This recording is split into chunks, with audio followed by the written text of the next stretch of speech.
here, the period in time, yeah? Enslaved Africans. I prefer the term human beings, yeah?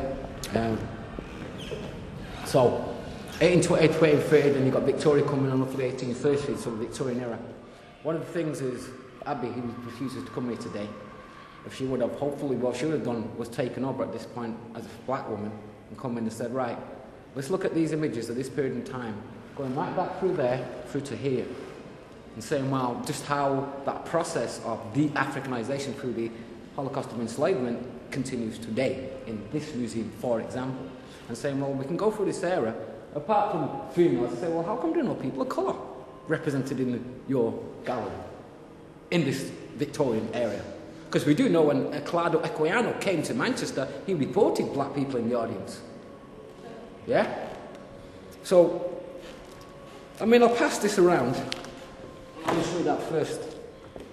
Is that at this time, put it into context, in England, well, we had massive black communities in Bristol, Liverpool, Cardiff, London, Glasgow, and people like fucking Manchester. Yeah.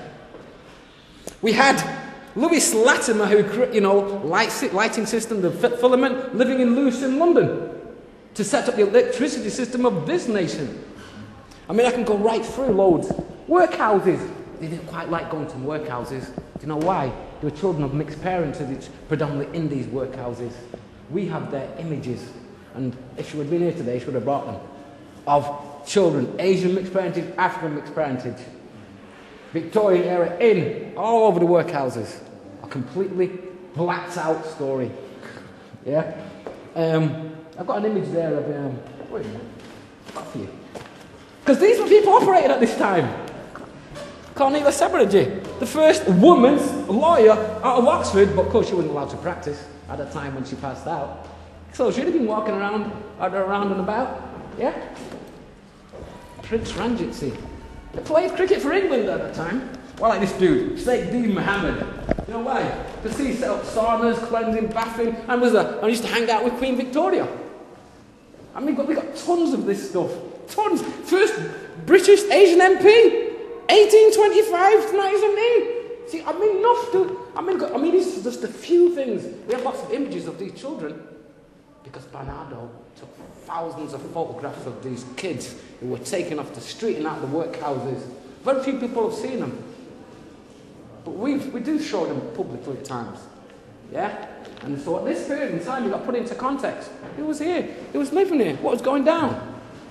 But I think what one should also say is, and I'll take your voice on it entirely, and obviously this is very localised, this is looking at Manchester and Liverpool, is also the illustrators were not focusing very much on white working class people either, the people who were actually doing the hard work producing cotton in the cotton mills. They were very much focused on the gentry, the well-to-do, the business people. And I mean, you also have to think about the market that these images are produced for. Yes, they are reproduced at, fairly early colour lithographs. It makes it cheaper to reproduce images like this. But who's got the money to buy images like this? Who's putting them in their homes? What images do they want in their homes? And obviously, history is about censorship in the sense that not everything, not all aspects of society are recorded. And it's a lot easier in the 20th century. I mean, we've got huge photographic archives, to do with particular companies which look at all kinds of angles of work.